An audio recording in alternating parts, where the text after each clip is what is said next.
Fusilamientos, sí, hemos fusilado, fusilamos y seguiremos fusilando mientras sea necesario. Nuestra lucha es una lucha a muerte.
Ernesto Guevara de la Serna es, para muchos, un ídolo.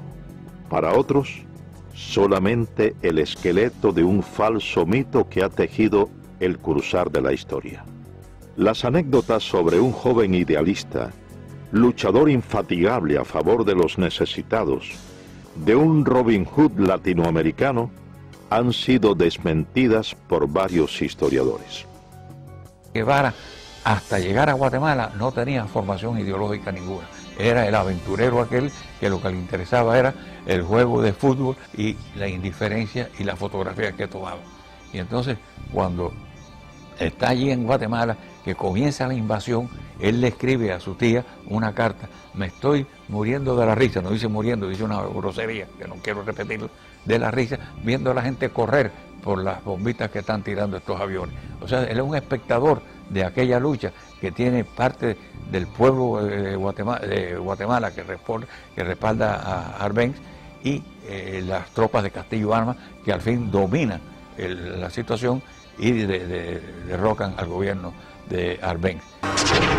Enrique Ros, historiador e investigador, es autor de una de las más completas obras sobre la vida del guerrillero argentino, Ernesto Guevara, mito o realidad. En ese momento, Guevara decide, sin haber participado de la lucha, ingresar en la embajada argentina y fue atendido, y de nuevo lo vuelve a decir Ernesto Guevara en su diario, ¿no?, que él recibió una cortesía grandísima de la embajada porque recibía lo que él más quería, que eran periódicos de la Argentina que venían con regularidad a la embajada, y el bife, que es la carne que servían allí. Allí ya ha conocido a Hilda Gadea. Hilda Gadea es una muchacha peruana y de ideas comunistas.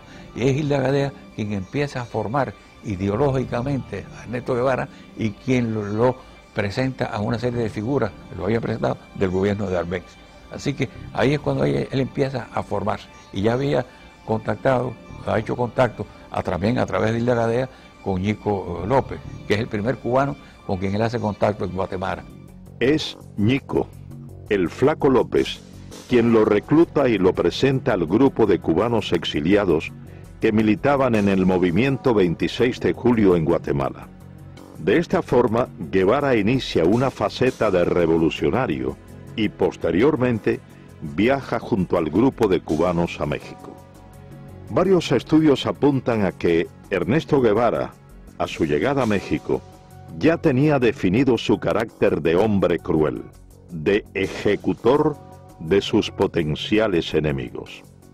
En carta dirigida a su amiga y exnovia Tita Infante, señala: si se hubieran producido esos fusilamientos, el gobierno hubiera conservado la posibilidad de devolver el golpe, refiriéndose al derrocamiento del gobierno de Jacobo Arbenz en Guatemala. Yo conocí a Guevara a mediados del año 56 en México. Ahí una cafetería, un bar que había ahí, por el Zócalo, pegado ahí al Zócalo, que ahí concurrían muchos revolucionarios, ¿no? De distintas tendencias, ¿no? Lázaro Guerra militó en los movimientos revolucionarios cubanos. Marchó a México en calidad de exiliado y fue uno de los sobrevivientes de la expedición del Corintia.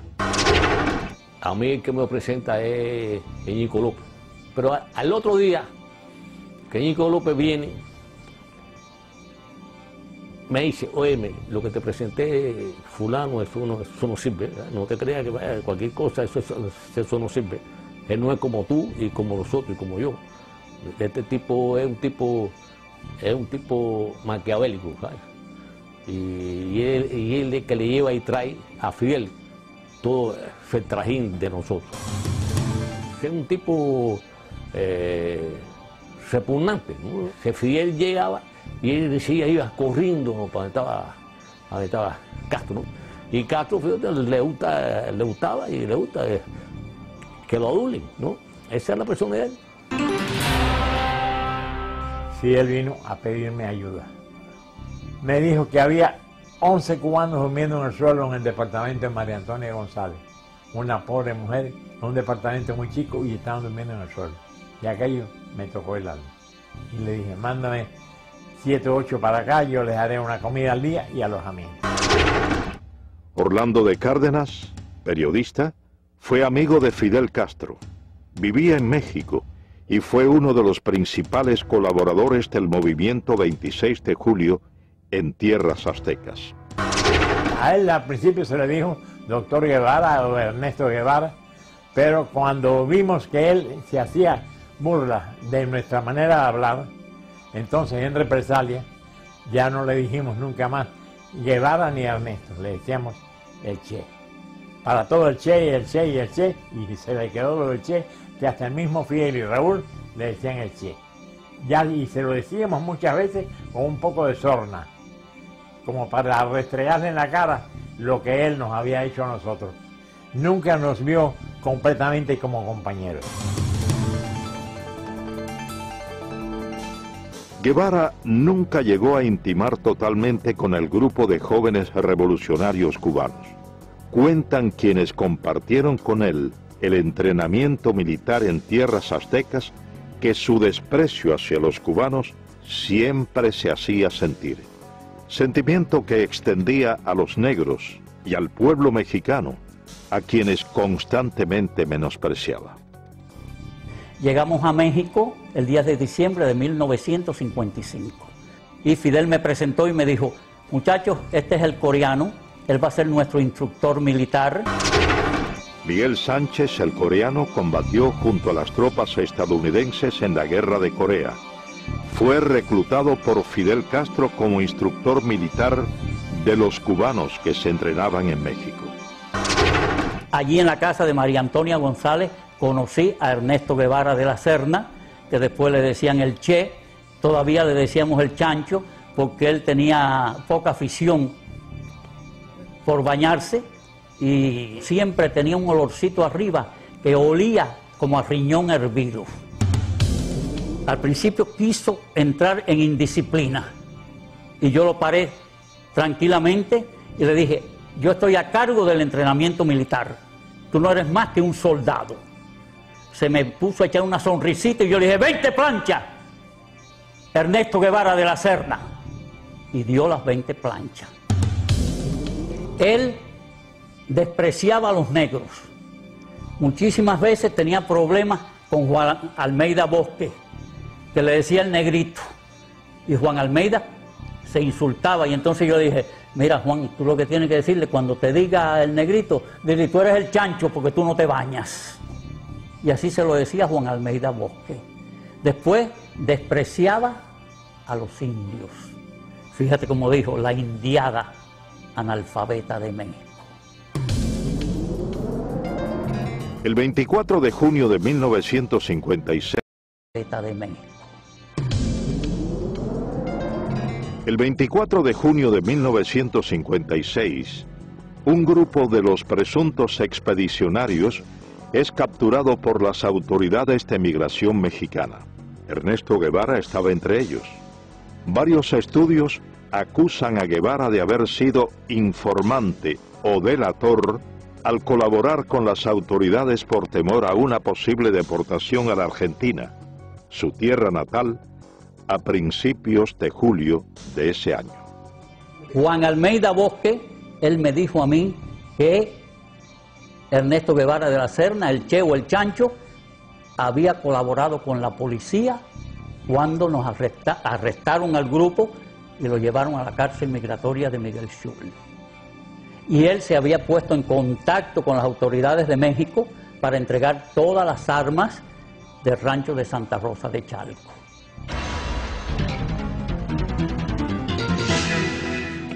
A la salida de la cárcel Miguel Schultz en México, Ernesto Guevara aún tenía dudas sobre su futuro y en particular sobre su propósito de participar en la expedición a Cuba.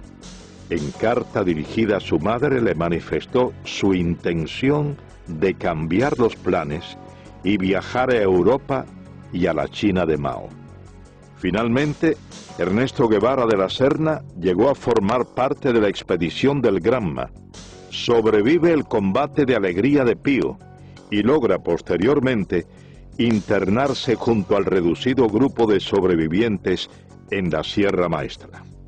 Aproximadamente 2 meses más tarde, en carta fechada enero 28 de 1957, a solo 6 días de haber reconocido matar a un hombre por primera vez en el combate de Llanos del Infierno, Guevara le expresa a su entonces esposa, la peruana Hilda Gadea, quien posteriormente la publicara en su libro Ernesto, la memoria del Che Guevara. Querida vieja, estoy en la manigua cubana, vivo y sediento de sangre. Una vez se coge un guarero que no estaba, que según los datos, según todo coincidía que él era chivato del ejército, ¿no? Pero no había una seguridad concreta, el tipo nunca confesó. Jaime Costa fue asaltante del cuartel Moncada, expedicionario del yate Granma y comandante del ejército rebelde. Fue enviado por Castro a reagrupar a los miembros del movimiento 26 de julio, exiliados en Centroamérica. Entonces se formó el tribunal y acordamos que no hay una seguridad que él haya sido un delator de una operación. Por lo tanto, no se puede quitarle la vida. Y el Che dice, bueno, si no la quitan ustedes, se la quito yo. Entonces todo el mundo se viene mirando ahí, ¿por qué tú lo vas a matar, chico? Tú ves que tú no eres cubano. Es un cubano. Y no ha confesado que es delator. Y Ramiro dice que no se puede fusilar como presidente de ese tribunal. Y en ese momento, ¿qué más grado tiene? Y entonces él sacó la pistola y lo mató ahí. Y ahí donde el Che tiene la frase esa, ante la duda no hace más nada, hay que fusilarte.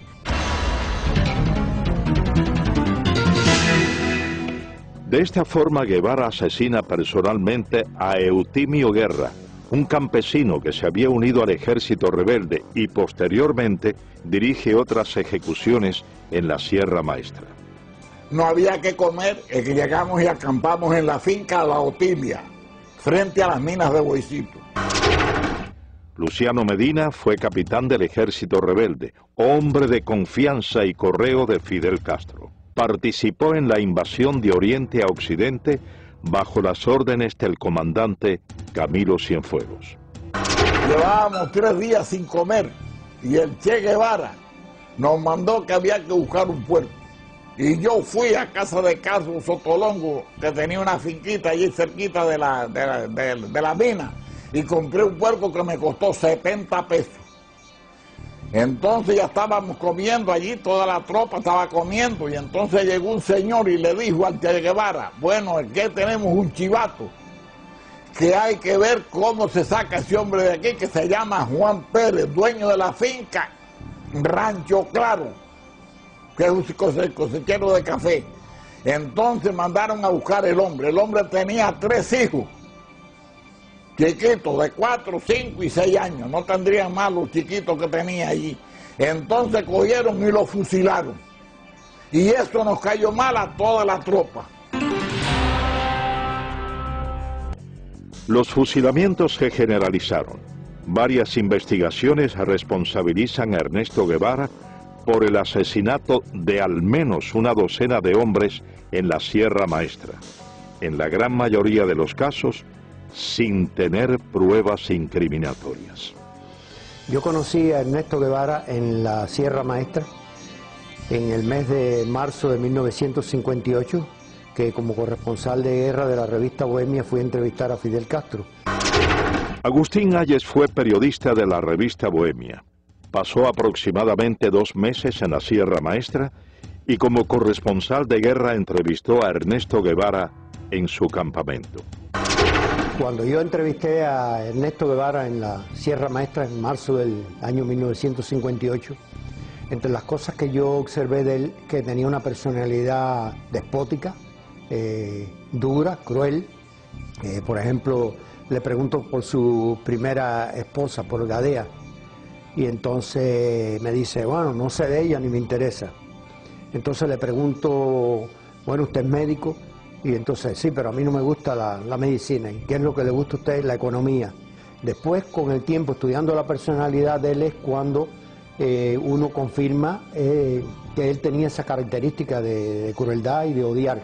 Por ejemplo, él escribió cosas como esta: odio a la civilización. América será el teatro de mis aventuras. Huir de todo lo que me molesta. Donde me lleven los acontecimientos. Mi ambición de horizonte y mi fatalismo. Me interesa la nueva China por estar acorde a mis ideas políticas. Yo vivo con ese espíritu anárquico que me hace soñar horizontes. Mis amigos son amigos mientras piensen políticamente como yo. No soy moderado y trataré de no serlo nunca. Asaltaré las barricadas y trincheras, teñiré en sangre mis armas y loco de furia degollaré a cuanto vencido caiga entre mis manos. Una madrugada, uno de los que estaban en el campamento de La Plata tenía como una pesadilla y decía, mátalo, mátalo. Entonces por la mañana yo hablé con él, otras veces había hablado con él, me había dicho que era estudiante de medicina. Él se llamaba, era capitán Humberto Rodríguez. Entonces me dijo que él era el jefe del pelotón de fusilamiento, que allí fusilaban. Entonces me contó una anécdota de eso, de mátalo, mátalo. Era una de las personas que llegó un momento que él dudó y entonces le daban la orden de que tirara y él tiró. Entonces me empezó a contar de que había fusilamiento, que lo mismo fusilaban allí en el campamento de Fidel en La Plata que en el de Che, en la mesa, en la pata de la mesa. En una ocasión me dijeron que iban a haber un fusilamiento, que si yo como periodista quería verlo, yo dije que no. El camarógrafo que estaba conmigo era Guayo, Eduardo Hernández Guayo, le decíamos. Y entonces tampoco fue. Pero sí había muchos testimonios allí de que él fusilaba. Otro de los elementos que caracterizaron a Ernesto Guevara de la Serna fue su inoperancia táctico-militar. A pesar de haber sido nombrado por Fidel Castro como jefe de una de las más importantes columnas guerrilleras, afirman sus compañeros de lucha que Guevara no estaba capacitado militarmente. Yo conocí a Guevara desde antes de ser comandante yo, en la Sierra Maestra. Yo llegué a la Sierra procedente de Costa Rica cuando ya había varios meses de lucha. Y pues nos relacionamos y me tocó hasta estar bajo las órdenes de él por un tiempito, varias semanas, y lo conocí de cerca. Uber Matos fue comandante del ejército rebelde. Tras el triunfo de la revolución castrista, fue jefe militar de la provincia de Camagüey y luego de su ruptura con Castro, cumplió 20 años de presidio político. Me confesó en cierta oportunidad que bueno, que él de cuestiones militares no sabía nada. Hay una oportunidad en que yo le digo, me mandaron a tus órdenes, tengo que hacer una línea de fortificaciones, la zona esta está bajo tu mando, ¿dónde hago las fortificaciones? ¿Dónde establezco todas las defensas? Y me dice, yo de eso no sé nada, pero hablas bajo tu criterio, pero si tú eres el jefe que vas, la defensa aquí tienes que hacerla de acuerdo con un concepto estratégico, táctico, es decir, tienes que pensar, yo voy a desplegar los hombres aquí, allá, y yo hago las defensas, las líneas trincheras y los túneles para detener el avance de los tanques y las demás defensas que vamos a cumplir, de acuerdo con el plan tuyo. Dice, yo no tengo ningún plan. Varios textos ponen en entredicho la autenticidad de los diarios de campaña publicados y supuestamente escritos por Ernesto Guevara. Durante el paso de la columna número 8 Ciro Redondo por Camagüey, Guevara y su tropa tienen que huir después de un enfrentamiento con fuerzas del ejército del general Fulgencio Batista, abandonando en el lugar de los hechos toda la correspondencia y los manuscritos del diario de campaña de Guevara en la Sierra Maestra, datos que, posteriormente, fueron empleados por la policía para arrestar a varios colaboradores del ejército rebelde. Me dan la orden a las 8 de la noche que me traslade urgente para Camagüey con mi avión y mis pertenencias. Carlos Lazo es piloto aviador. Fue segundo teniente y piloto de enlace del Ejército de la República. Combatió al ejército rebelde. El coronel Dueñas me dice, ¿a qué hora tú puedes volar mañana temprano? Y le explico que a la hora que quiera. Y me dice, bueno, a las 6 vuelo para un lugar que le llaman Cuatro Compañeros. Allí hay un tiroteo entre el ejército, un grupo del ejército, no eran muchos, eran unos 40 soldados de la Guardia Rural. Allí hay 2 muertos por el agente de Che y heridos, y se mandan a correr, dejan 2 camiones. En uno de los camiones tenía toda la correspondencia, todo el diario de Che, el cual yo leí bastante. Hablaba todo el que había cooperado en Camagüey y que la mayoría no cooperaba, que era una provincia completamente latifundista, entre paréntesis, lo ponía así, y comprometía a cantidad de personas, no solo de Camagüey, de otras provincias. Muchos pertenecían, pero muchos, al Partido Comunista del pueblo que ellos hablaban, de Guaymaro, de Baraguá, de Florida, de todos esos lugares. Varias anécdotas y documentos reflejan el carácter despótico de Ernesto Guevara hacia sus subordinados. Guevara acostumbraba a humillar a los hombres bajo su mando. Yo me incorporo a la columna en un campamento que se llama El Algarrobo. Aquel día, una tarde, nos formaron cuando nosotros llegamos ahí, que veníamos de la zona más al norte de la sierra. Cuando llegamos allí, por la tarde nos formaron, éramos unos 200, 300 hombres, alrededor de eso. Y ahí vino Guevara y nos habló. Eduardo Pérez fue primer teniente del ejército rebelde. Se incorporó en las villas a la columna número 8 Ciro Redondo, que comandaba Ernesto Guevara. A nosotros nos mandan a la zona que va entre Fomento y El Pedrero, en un lugar un poquito más adelante, de un lugar que se llama Cipiao. Empezamos a combatir de acuerdo con las órdenes que teníamos. No nos habían situado todos éramos bisoños ahí, no nos habían situado ningún personal experimentado. El primer día, en el primer combate, cuando llevábamos 2 o 3 horas combatiendo, vimos que allí no había posibilidad de resistir, nos retiramos y hicimos una línea de resistencia como 1 kilómetro más atrás. Ahí mandaron a alguna gente experimentada, 4 o 6 gente experimentada, entre ellos Rogelio Acevedo, los mandaron a esa línea de combate y ahí estuvimos combatiendo 3 días continuados. En esos 3 días no recibimos comida, no recibimos nada. Y en el tercer día viene Camilo, que traía unas armas allá a Guajay, y vino hasta el Pedrero. Cuando llega Camilo al Pedrero, los otros que están allí, nadie se atreve a mandarnos nada de comer. Cuando llega Camilo, allí al Pedrero, el Che no está, y Camilo empieza a preguntarle cómo está la situación. Y Camilo dice, pero ven acá, y a estos hombres, ¿por qué no le mandan comida? No, porque el Che dice que no, porque se tuvieron que retirar de la primera posición que tenía. Dice Camilo, no, pero que los maten a tiro, que los maten el ejército, pero ¿cómo los va a matar de hambre el argentino este? No. Y esa tarde nos llegó a nosotros cajas de malta, salchichones, cajas de galletas, y pudimos comer esa tarde después de 3 días.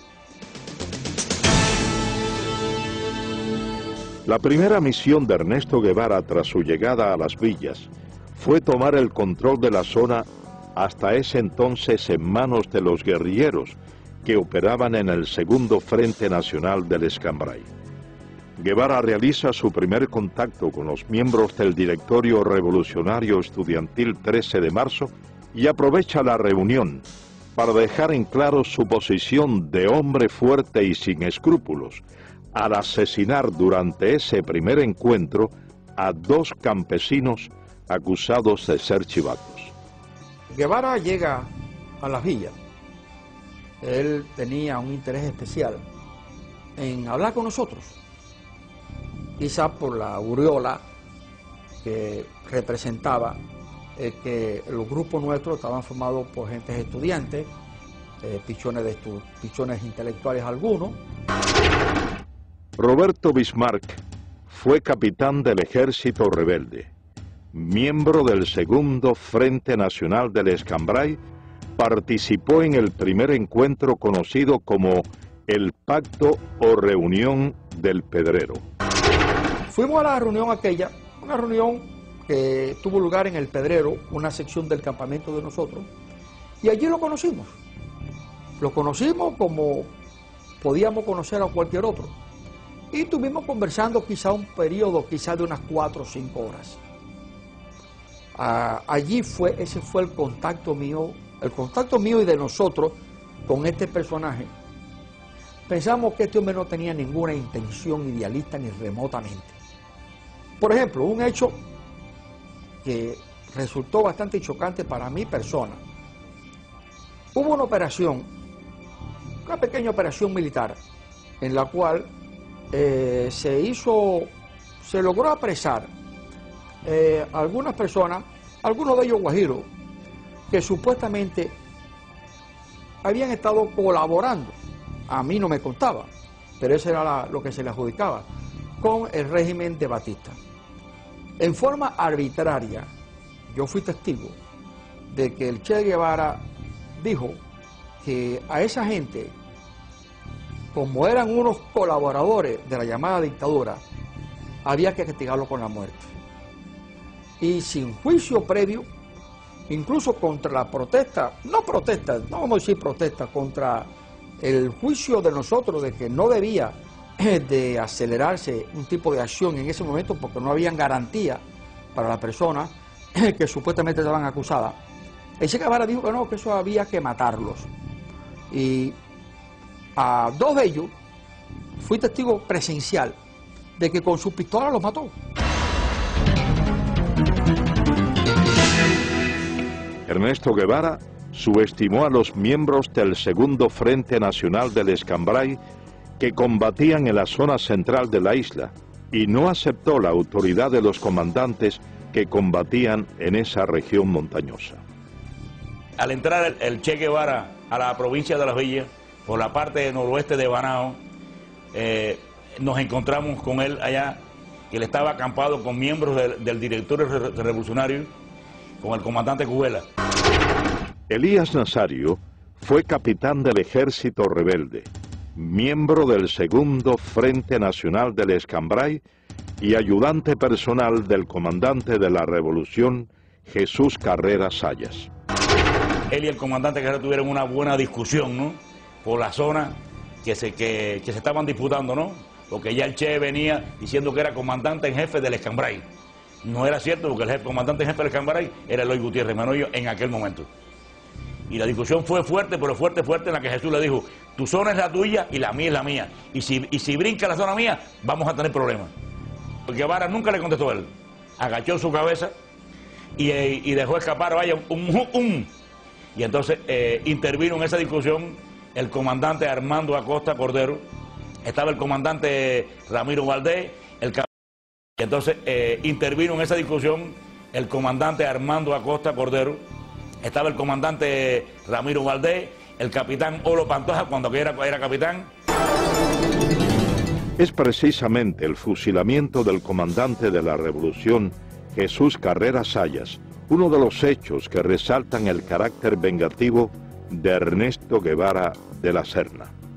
Ernesto Guevara fue mandado por Fidel Castro a la Sierra del Escambray para quizás evitar que el segundo frente dividiera la isla en dos mitades. Armando Fleites, médico, fue comandante del Ejército Rebelde y uno de los fundadores del Segundo Frente Nacional del Escambray. El Segundo Frente Nacional del Escambray envió como oficial para las primeras conversaciones con Ernesto Guevara al comandante Jesús Carreras. Jesús Carreras, cumpliendo los acuerdos del Segundo Frente, dio unas cartas y se creó una situación quizás desde ese momento antagónica y difícil entre Guevara y Jesús Carreras.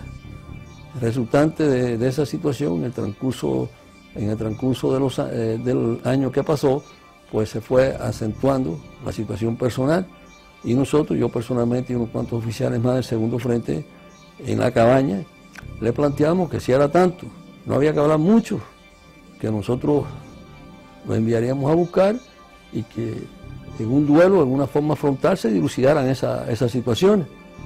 Entonces dijo que no tenía intenciones en tener un duelo ni tener una cosa con Carreras. Entonces dijimos, bueno, si es esa situación, pues ya vamos a dar este episodio por terminado, ¿no? Y sin embargo, por órdenes del Che Guevara con Fidel Castro, es que prenden a Jesús Carreras. Y más tarde Jesús Carreras es fusilado, precisamente, por la persecución y por la venganza, el odio, el resentimiento y la cosa de personalidad. No quiso dilucidar como dilucidan los hombres en un frente de combate o en un duelo, sino veló la oportunidad y por la espalda lo lleva, tenía todo el poder y por la espalda le cuesta la vida. Entre las hazañas injustamente atribuidas a Ernesto Guevara de la Serna está la toma en la ciudad de Santa Clara de un supuesto tren blindado. Varios de los protagonistas de ese hecho contradicen lo expuesto por el régimen castrista y manifiestan que todo lo orquestado, más que una proeza militar, fue una traición a una negociación ya acordada por el Segundo Frente Nacional del Escambray con oficiales del ejército de Batista. El tren blindado fue una acción de traición del Che Guevara al Segundo Frente Nacional del Escambray.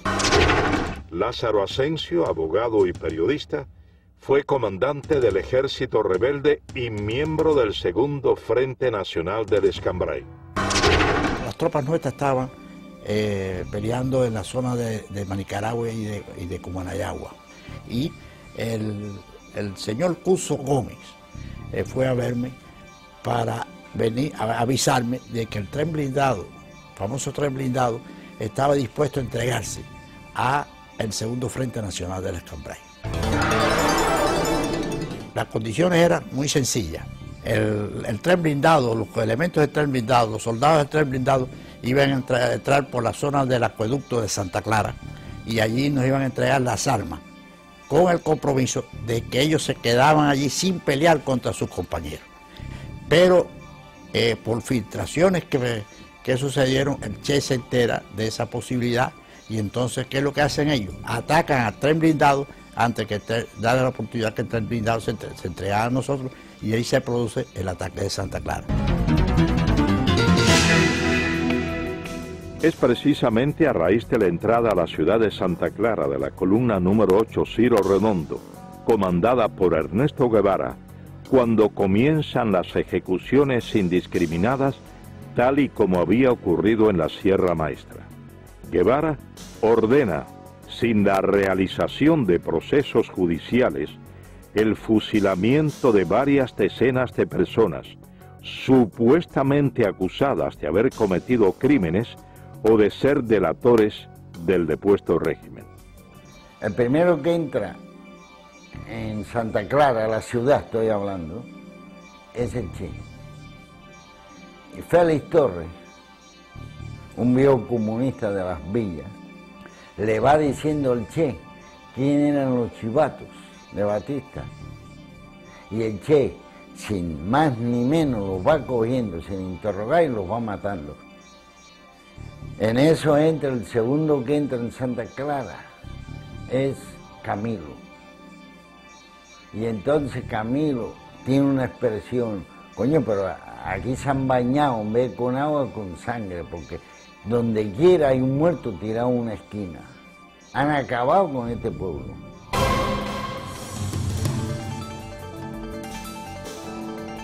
Triunfa la Revolución Cubana. Ernesto Guevara es nombrado jefe de la fortaleza militar de La Cabaña. Guevara lanza un feroz operativo contra todos los militares del depuesto régimen. Se crea la llamada Comisión Depuradora. Estuve trabajando en la fortaleza de La Cabaña a las órdenes de Ernesto Che Guevara, que era el jefe militar de esa fortaleza. Napoleón Vilaboa había sido miembro del movimiento 26 de julio. En enero de 1959 comenzó a trabajar en la llamada Comisión Depuradora en la fortaleza de La Cabaña, bajo las órdenes de Ernesto Guevara. La Comisión Depuradora es un organismo que se crea, lo crea el gobierno de Fidel Castro con el pretexto de depurar las Fuerzas Armadas en Cuba. Claro, el fin de esto era simplemente implantar el terror revolucionario en Cuba mediante los fusilamientos. Esos fusilamientos eran una cosa arbitraria, porque los infelices que llevaban allí ya estaban previamente sentenciados a muerte, como en el caso, por ejemplo, del primer teniente José Castaño, que había sido jefe del BRAC y que fue asesinado personalmente por el Che Guevara en su propia oficina, y contra el cual no había ningún tipo de pretexto legal para poder fusilar, porque este señor ni había matado ni había torturado a nadie durante el régimen de Fulgencio Batista. Mi padre fue asesinado por Ernesto Guevara el 7 de marzo de 1959. La razón por la cual Ernesto Guevara mata a mi padre es por la razón de que mi padre tenía un extenso conocimiento sobre las actividades comunistas en Cuba. Desde hacía 2 o 3 años, mi padre era el segundo jefe, primeramente del Servicio de Inteligencia Militar y después del BRAC, que era el Buró de Represión de Actividades Anticomunistas. Mi padre poseía uno de los mejores archivos de todo el sistema comunista que funcionaba en aquel entonces en todo Centro y Suramérica. Las condiciones en las que fue asesinado, él estaba preso en La Cabaña desde hacía aproximadamente 3 meses, y cuando llegó el juicio, que se hizo el 6 de marzo, se hizo un juicio que prácticamente no tenía sentido. El tribunal lo sentenció a muerte aproximadamente a medianoche, y entonces se hizo una evaluación del caso de Castaño y se mandó una, podemos decir, una comisión para que se hablara con Fidel Castro en ese momento para que no se matara al teniente Castaño, ya que el teniente Castaño no tenía ningún muerto ni ninguna persona que haya sido herida o maltratada por él. Cuando Fidel se comunicó con Ernesto Guevara le dijo que ya era muy tarde, que la orden ya había sido hecha por él, y él en su despacho primeramente lo interrogó, lo maltrataron físicamente, y como no se podían poner de acuerdo de ninguna forma, el Che Guevara, dándole una vuelta a la oficina con su pistola, le dio 2 balazos en la cabeza. A Ernesto Guevara se le atribuye el fusilamiento de varios centenares de hombres, en su mayoría miembros del antiguo régimen, durante los aproximadamente 4 meses que estuvo al frente de la fortaleza militar de La Cabaña. El Che tenía solamente una divisa: ustedes están aquí para pasar los expedientes rápido. La comisión está trabajando muy lentamente y nosotros tenemos que ir juzgando a todos estos criminales lo más rápido posible. José Vilasuso, abogado, comenzó a trabajar en enero de 1959 bajo las órdenes de Ernesto Guevara como instructor de expedientes en la llamada Comisión Depuradora. Me llamó la atención la forma como él me adoctrina, ¿verdad? La forma como él me dice lo que tiene que ser mi trabajo. Dice, mira, aquí esto es un tribunal muy sencillo, todo lo que ustedes tienen que hacer es instruir los expedientes. El oficial investigador siempre tiene la razón, siempre dice la verdad. O sea, no tenemos más que aceptar, acogernos a lo que él dice en el informe. Tú vas a organizar, vas a instruir tus expedientes y después los pasas al Ministerio Fiscal. O sea, la labor es bien sencilla, es una labor de profesional, pero muy limitada. Esas fueron más o menos sus palabras, es la idea. Dice, de luego, pues se me echó así para atrás, ¿no? Sonriente, y me dice, aquí vas a ver cosas muy sabrosas, ¿sabes? Guardé silencio y al día siguiente comencé a trabajar. Allí se generalizaba con un eslogan político. Son asesinos, son criminales, pertenecen a una dictadura, tienen que ser ajusticiados. Eran hombres que no vamos ahora a juzgarlos, ¿verdad? Pero no nos correspondía a nosotros ejecutarlos. Yo preparando la sentencia y él pues dirigiendo el paredón. Fui al paredón. Me acerqué al lugar, me paré junto a los postes. Me fijé bien el lugar donde se situaban los reos. Efectivamente el paredón estaba a la espalda y más o menos lo que era la altura del pecho a la cabeza, pues se veían los impactos de las balas, ¿no? En una línea recta. La sangre coagulada a los pies, porque claro, se sacaba el cuerpo inmediatamente después de la ejecución, pero aquello quedaba tinto en sangre. Allí estuve mucho rato, imaginando qué es lo que es un hombre parado, amarrado a un poste, y 6 hombres que no lo conocen, a quienes nada le hizo, quien por la razón de vestir un uniforme distinto va a ser ejecutado.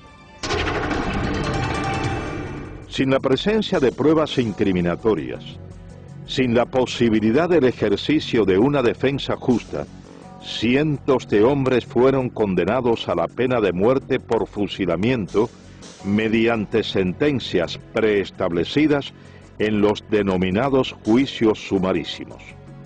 Ernesto Guevara preparó a muchos de sus hombres de confianza, quienes dirigieron o firmaron las ejecuciones a lo largo y ancho de la isla, con la misma falta de escrúpulos que su jefe. Y estoy en el despacho del jefe del regimiento de Santa Clara, que era Ramiro, pero Ramiro no funcionaba allí, Ramiro se pasaba, yo no sé en qué andaba, pero no estaba en el despacho. El que estaba era Olo. Con Olo Pantoja yo tenía buenas relaciones, yo me llevaba muy bien con Olo, que tenía un gran aprecio. Orlando Olo Pantoja fue capitán del ejército rebelde. Fue hombre de la entera confianza de Ernesto Guevara. Murió en Bolivia como miembro de la guerrilla guevarista. Entonces yo estoy en el despacho, sentado y conversando con Olo, y diciéndole que tiene que licenciarme, que si no, que me vayan a coger preso, porque a mí el ejército no me interesa. Me dijo, está bien, vamos a licenciarte, y mandó a uno allí que me hiciera los papeles. Entonces entra un soldado y le da un papel y le dijo, mira, eso de las crucecitas son los que van a fusilarse mañana. Y yo voy y me pongo por detrás de él porque había amistad. Y le digo, ven acá, Olo, y esa gente ya lo jugaron. Y dice, no, eso lo van a jugar esta noche. Y digo, pero ¿cómo se lo van a jugar esta noche? Ya saben que van a fusilar mañana. Y dice, bueno, eso es así. Estando yo unos 15 días preso en la cabaña, me llaman por los altavoces del penal a la oficina y me encuentro allí con Aleida March y con Ernesto Guevara. Ernesto Guevara caminando por todo aquel pasillo con las manos a la espalda y yo sentado con Aleida March. Roberto Martín Pérez, amigo de la infancia de Aleida March, segunda esposa de Guevara, fue dirigente de la conspiración de Trinidad y cumplió 28 años de presidio político en Cuba. Y de buenas a primeras ese individuo se me para enfrente y me dice, a ti hay que fusilarte. Yo tenía antecedentes de que Ernesto Guevara en muchas ocasiones anteriores había sacado a los hombres de ahí presos y los había fusilado sin un previo juicio. Así que no me extraño nada de esta bravuconada de este hombre. En las gestiones que estábamos haciendo para tratar de salvar a mi hermano antes del juicio final, yo había ido a la cabaña con el ingeniero Villamonte, que trabajaba conmigo en la compañía de electricidad, a ver a Guevara, ya que él había estado alzado con él en la sierra. Entonces Guevara lo recibió muy bien, allá con las patas encaramadas arriba de un escritorio, sin zapatos, rascándose los chicotes ahí como si fuera no sé ni qué. A mí me causó muy mala impresión. Me vi la cara de hipócrita, de sinvergüenza que tenía, desde luego. Entonces el ingeniero empezó a explicar. Y él le dijo, no, aquí no hay toalla para nadie. Dijo, no, no es cuestión de toalla, es cuestión de que están cometiendo un error. La revolución está cometiendo un error y es un inocente, muchacho joven. Y no. Él vestía el uniforme de Batista, decía. El uniforme azul de Batista, que no era de Batista, era de la República. Pero no hay toalla para nadie. Casi que nos botó de allí, desde luego. Y se dirigió a uno que tenía al lado y le dijo, oye, encarga tres cajas más que estos van para allá. Uno de los elementos más distintivos del carácter criminal de Ernesto Guevara fue su desprecio, no solo hacia los hombres y mujeres condenados por él, a quienes consideraba sus enemigos, sino también a los familiares de estos. Este incidente durante un día de visitas a los prisioneros en la fortaleza militar de la Cabaña da prueba de ello. Aquella parte estaba lleno de mujeres, unas que iban a ver a los esposos, otras a los hijos, otras a los hermanos. Y entonces en eso abrieron la puerta de atrás y todas las mujeres se arrimaron a ver y que saliera una máquina. Entonces las mujeres todas rodearon la máquina y empezaron a decirle que qué pasaba, que por favor que los dejara entrar a ver a sus familiares, que hacía días que no lo veían, que le llevaban comida y le llevábamos de todo. Y entonces él eso sí nos miró con una cara de estúpido y nos dijo, están castigados y hoy no hay visita para nadie. Al decir eso todas las mujeres empezaron a gritar y empezaron a coger el carro y a darle por un lado y por el otro y por el otro y lo movían todo. El chofer le dijo, sube a la ventanilla y él eso así lo subió y entonces llamó por teléfono y vino una patrulla de soldados de eso con una fusta y a todo el mundo le empezó a dar. Tras aproximadamente 4 meses al frente de la fortaleza militar de la Cabaña, Ernesto Guevara ocupó varios cargos durante el comienzo de la Revolución Cubana. Primero, fue presidente del Banco Nacional de Cuba y posteriormente ministro de Industrias.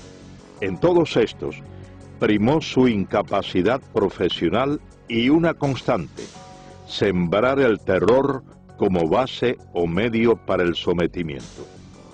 Yo conocí a Ernesto Guevara en el año 1959, cuando Felipe Paso, que con la revolución lo nombraron presidente del Banco Nacional, me citó para diseñar lo que hoy es el Hospital Ifigenio Amejeira. Nicolás Quintana, arquitecto, fue designado para diseñar el edificio del Banco Nacional de Cuba, posteriormente transformado en el Hospital Hermanos Almejeira. Cuando Ernesto Guevara sustituye a Pasos en el Banco Nacional, lo primero que hace, como que éramos los arquitectos del edificio, nos invita a mi socio Miguel Ángel Moenque y a mí. Yo me encuentro a este señor en el despacho donde tantas veces yo había ido, ¿no? Cuando Felipe estaba, con los pies arriba de las mesas, una bota se la había quitado, las medias estaban rotas y me acuerdo todavía como si fuera hoy los dedos que se meneaban. Y a mí aquello me pareció una cosa kafkiana, ¿no? Porque me pareció increíble que el presidente del Banco Nacional de Cuba fuera ese personaje que estaba sentado allí. Entonces su primera frase fue: usted es burgués, ¿no? No sé por qué, me la cogió conmigo, ¿no? Yo dije: no, comandante, yo no soy burgués. Ah, ahora usted es revolucionario. No, no, yo no soy revolucionario. Burgués era mi bodeguero. Yo soy gran burgués. Nací con una cuchara de plata en la boca y me he pasado la mitad de mi vida trabajando para ayudar a los que nacieron sin ella. Por lo tanto, tengo la moral para poder hablar. La respuesta fue: usted tiene 3 alternativas. Me metió los dedos en los ojos. Una alternativa es que usted se va de Cuba. La segunda alternativa son 3. Es que usted se va de Cuba. La segunda alternativa son 30 años. Fíjate con la facilidad, ¿no?, que este señor disponía de la vida de la gente. Y la tercera alternativa, como usted es gran burgués, es el paredón de fusilamiento. Me dicen: óigame, el comandante Guevara ha llamado y dice que quiere que el ministro vaya a verlo al Tribunal de Cuentas.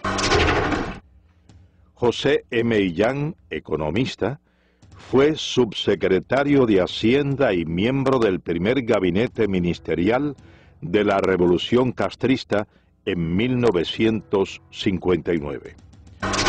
Y me dicen: bueno, mire, yo estoy aquí reunido con la Asamblea de los Cultivadores del Tabaco. Nosotros le decíamos los tabaqueros. Y ellos tienen un problema grave. Ellos no pueden pagar los impuestos. Hay que suprimir ese impuesto que ellos tienen que pagar. En ese momento yo me olvidé de que era el comandante Guevara y de que era comandante de la revolución y que era un tipo de tira-tira y que estaba matando gente en la cabaña, y simplemente actué como el profesional que era. En todo el tiempo que estuve frente a ese caballero, en ningún momento me insinuó que nos sentáramos a hablar.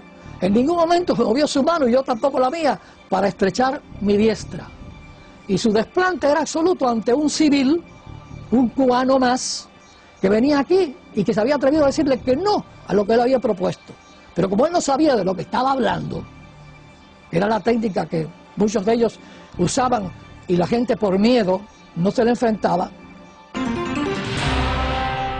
Yo estuve involucrado con Fran País en la lucha contra Batista y durante esa lucha conocí al Che Guevara. José Pepín Pujols fue miembro del movimiento 26 de julio. Fue llamado por Guevara para colaborar como supervisor de la planta de níquel y cobalto de Moa y práctico de puerto. Entonces, él, que ya nos conocíamos, me encomiendan la labor de ir a Moa para hacer un reporte y preparar el puerto para recibir todos los petroleros, todos los barcos.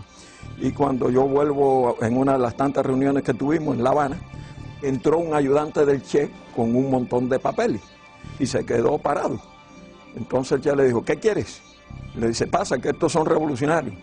Los papeles eran los fusilamientos del día siguiente. Él cogió todos los papeles, los firmó sin mirar, porque no importaba quién fusilaba, había que fusilar para sembrar el terror.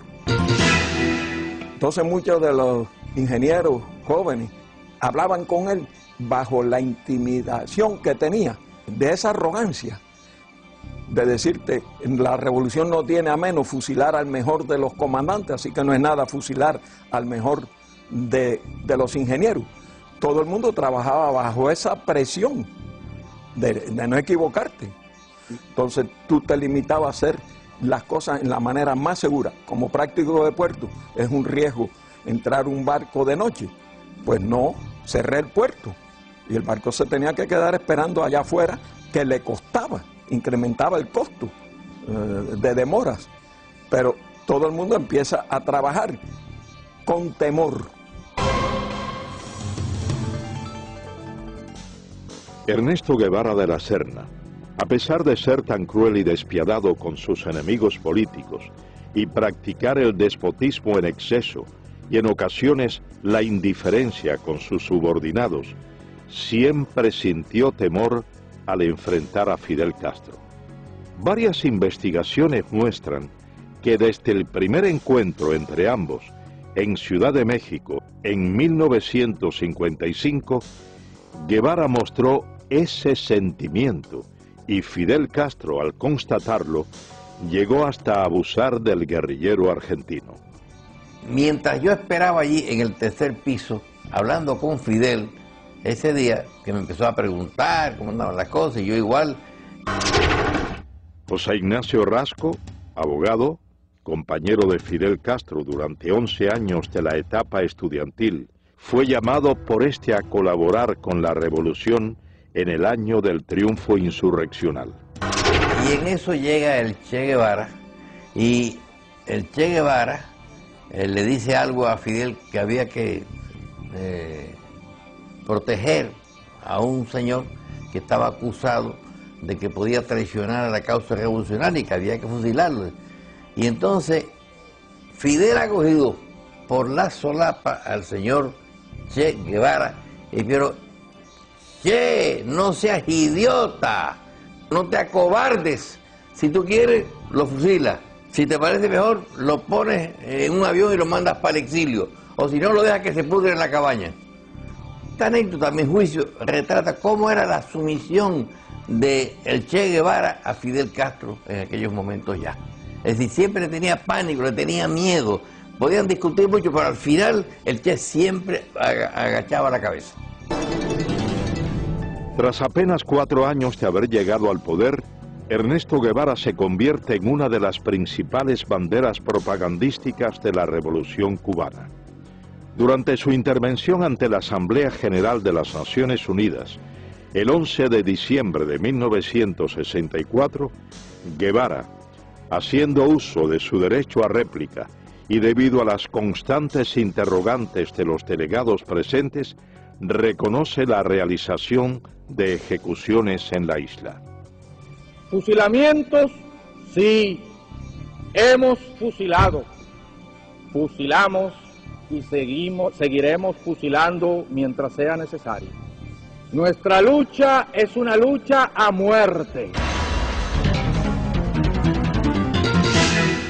Es precisamente el empleo de la pena de muerte como método para la instauración del terror una de las constantes que caracterizaron a Guevara, quien identificó a los Estados Unidos como su principal enemigo y desató contra este y el denominado imperialismo yanqui una guerra sin cuartel, recabando en los partidos comunistas de Asia, África y América Latina fundamentalmente el apoyo para emprender tales acciones, acciones consideradas hoy como terroristas.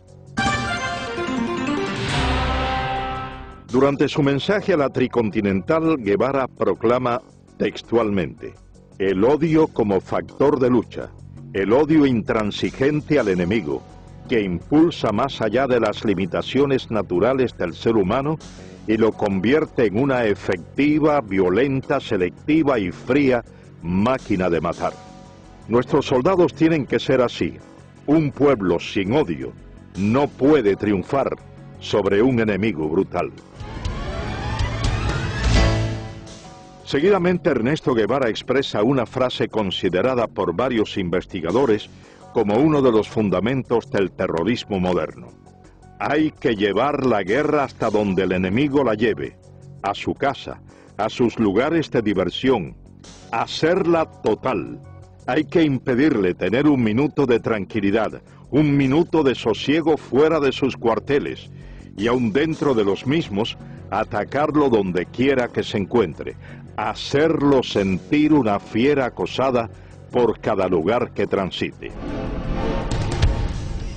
Ernesto Guevara organiza un grupo guerrillero en Cuba, parte a África. El Congo es el país escogido como punto detonante de la supuesta guerrilla africana.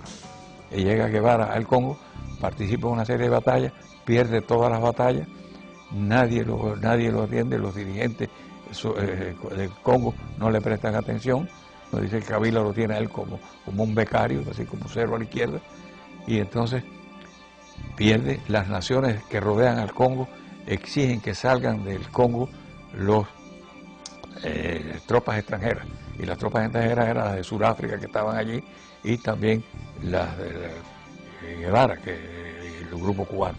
y se ve obligado a salir del Congo. Pero él no quería regresar a Cuba, porque él ya sabía la enemistad que sentía Castro hacia él. Y hubo una gran presión. Su misma esposa tuvo que ir a la isla March, al Congo, a persuadirlo y a convencerlo de que regresara a Cuba. Entonces él allí ya ha organizado la idea de ir a Bolivia, porque ya Guevara no cabía en la isla de Cuba junto a Fidel. Tras ser derrotado en África, Guevara regresa a la isla y prepara una nueva aventura. Esta vez, el blanco escogido es Latinoamérica. Junto a un reducido grupo de hombres de confianza, marcha a Bolivia. El 31 de diciembre de 1966 se produce, muy cercano a la finca Ñancauazú en Bolivia, el histórico encuentro entre Ernesto Guevara de la Serna y Mario Monge Molina, secretario general del Partido Comunista Boliviano. Monge le expresa a Guevara que no permitirá que ningún extranjero dirija la lucha armada de su país y le propone hacerse él cargo de las operaciones y designarlo como su asesor militar. Guevara no aceptó. Entonces, él me dijo: yo no te puedo dar la dirección revolucionaria. Él mismo me dijo en la conversación: yo a Cuba no podía volver. Para mí se había cerrado eso. Yo me había despedido a paso marcial. Entonces tenía que buscar otro lugar donde aparecer. Y Bolivia se presentaba las condiciones por algunas cosas que nos llevaban y por el hecho de que nosotros estábamos en proceso de preparación, que ellos lo conocían. Han de encontrar un lugar donde exista un compromiso del Partido Comunista o de cualquier dirigente individualmente para colaborar con la guerrilla del Che en el país. No hay. Guevara no consigue reclutar al campesinado boliviano, principio básico de su encomienda. Y según los historiadores, desconoce totalmente las necesidades de estos, llegando a prometerles la propiedad de las tierras que trabajaban, desconociendo que en la localidad de Ucareña se había firmado en agosto de 1953 la ley de la reforma agraria boliviana. Guevara es finalmente cercado por el ejército boliviano y capturado con vida en la quebrada del Yuro. Según las notas del general Luis Requeterán, quien fuera en ese entonces coronel y jefe de la 4ª División de Operaciones Antiguerrilleras en Bolivia, Guevara, levantando en alto su carabina, gritó: «Me rindo, no me maten, soy el Che, valgo más vivo que muerto». Cuando esto ocurría, relata el general Requeterán, el reloj marcaba las 13:30 horas del domingo 8 de octubre de 1967. En ese combate mueren la mayor parte de los guerrilleros, cae preso el Che Guevara con Simón Cubas, que era el que lo estaba ayudando a salir, nombre de guerra Willy. Félix Rodríguez fue oficial de la Central de Inteligencia estadounidense. Fue el oficial que recibió la orden de ajusticiar a Ernesto Guevara tras su captura en Bolivia. Viene una llamada telefónica y piden al oficial de más alto rango. Yo tenía en ese momento el grado de capitán y en la higuera nada más que habían 2 tenientes más bolivianos, por lo tanto me llamaron a mí, contesté el teléfono y era del alto mando boliviano en Valle Grande, y eran instrucciones específicas del señor presidente, señor comandante de las Fuerzas Armadas, que eran 500-600. El código que teníamos era 500 el Che Guevara, 600 muertos, 700 vivos. Pido que me lo repitan y me confirman 500-600. Cuando viene Centeno, lo llamo a un costado y le digo: mi coronel, hay órdenes de su gobierno de eliminar al prisionero. Y le doy los códigos. Las órdenes de mi gobierno es tratar de mantenerlo vivo a toda costa. Nosotros tenemos aviones y helicópteros para transportarlo a Panamá para interrogatorios. Con eso me mira y me dice: mira, Félix, usaba el nombre de Félix Ramos. Dice: hemos trabajado empíricamente, te agradecemos mucho, pero estas son órdenes del señor presidente y señor comandante de las Fuerzas Armadas. Si yo no la cumplo, a mí me votan deshonrosamente. Miró su reloj y me dijo, tienes hasta las 2 de la tarde para interrogarlo. Nuestro helicóptero va a venir varias veces, va a traer comida y municiones para nuestros soldados y se va a llevar nuestros heridos y nuestros muertos. Yo quiero tu palabra de caballero de que a las 2 de la tarde tú me traigas el cadáver del Che. Y lo puedes ajusticiar en la forma que tú quieras porque sabemos el daño que le ha hecho a tu patria. Y dije, mi coronel, trata de hacerles cambiar de idea, pero sonar una contraorden. Yo le doy mi palabra de hombre que yo le llevo el cadáver del Che. Entré a la habitación, él estaba sentado en un banquito, yo le había quitado las amarras al principio de nuestra conversación y se sentó ahí. Me le paré enfrente y le digo, comandante, yo lo siento, son órdenes superiores, yo he tratado. Se puso blanco como un papel pensando que era yo el que le iba a tirar. Salí de la habitación, aquello estaba lleno de soldados afuera, obviamente estaban escuchando la conversación y estaba el teniente Pérez al lado del sargento Terán. Y entonces le dije al sargento, sargento, no le tire de aquí para arriba, tírale de aquí para abajo, son órdenes de su gobierno, se supone que este hombre muera de heridas en combate. El sargento Mario Terán cumplió las órdenes transmitidas a Félix Rodríguez desde La Paz. Con la muerte de Ernesto Guevara quedó desarticulado el foco guerrillero. 5 hombres pudieron escapar con vida. 2 bolivianos, muertos 2 años más tarde, y 3 cubanos. Y yo me considero engañado por el Che Guevara, porque el mismo amor que sentíamos y respeto por Fidel Castro lo sentíamos por el Che. Yo nunca hubiera querido que me hubiesen preguntado a cuál de los dos quería más, porque no sabría dar la respuesta. Y creo que todos los que estaban a mi alrededor así lo sentían. Dariel Alarcón Benigno fue capitán del ejército rebelde. Llegó a ser coronel de tropas especiales en Cuba. Participó junto a Guevara en las guerrillas de la Sierra Maestra y en las insurgencias de El Congo y Bolivia. En la mayoría del pequeño grupo que habíamos allí, cubanos, todos habíamos pasado academias militares y que estábamos preparados ya militarmente. Yo, que era uno de los más brutos, ya podía dirigir una división. Pinares, que era un comandante, que mandaba ejército. Gustavo Machín, otro comandante. Vilo Acuña, otro comandante.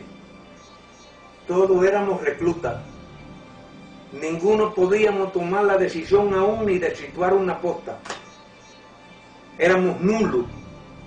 Entonces, ¿por qué no aprovechó nuestra capacidad militar? Yo se la demostré, porque yo fui el ametralladorista, fui el explorador, fui el punto de vanguardia, pero después que quedamos, el día 8 de octubre, que quedamos 6, yo saqué 5 hombres hasta la frontera, con Chile, después de caminar 3.500 kilómetros, con 3 divisiones del ejército persiguiéndome día y noche, y le hice más baja al ejército que cuando éramos el grupo completo. Rompimos 14 cercos al ejército y perdí un hombre, pero atravesamos la selva y atravesamos el altiplano y salimos a Chile. Por eso yo digo que hubo una parte en él y fue el de no darnos a nosotros la participación que tenía que darnos, no darnos a nosotros el derecho a discutir las cosas internas de la guerrilla. Él las pensaba, él las elaboraba y él nos las transmitía. Y lo que él dijera, él era lo que había que hacer. Nosotros no teníamos ni voz ni voto.